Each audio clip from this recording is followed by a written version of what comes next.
В общем, я хочу попасть куда-то туда, где хорошо, уютно, тепло, и все рады тебя видеть. Взять с собой свою вторую половинку. Мне нужно 70 штук. Я только устроился в детский дом, руководителем физического воспитания. Ну, по-русски физрук. Что ты делаешь-то, а? Мне сейчас много людей должны деньги. Вот надо из них как-то выбивать, что ли.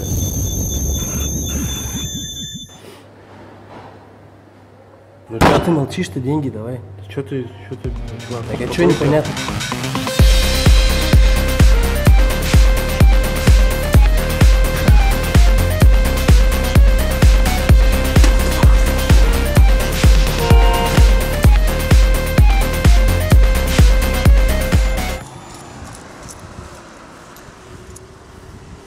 Бабушка,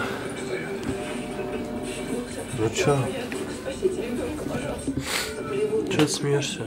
Бабушка, ты мне дай, пожалуйста, деньги.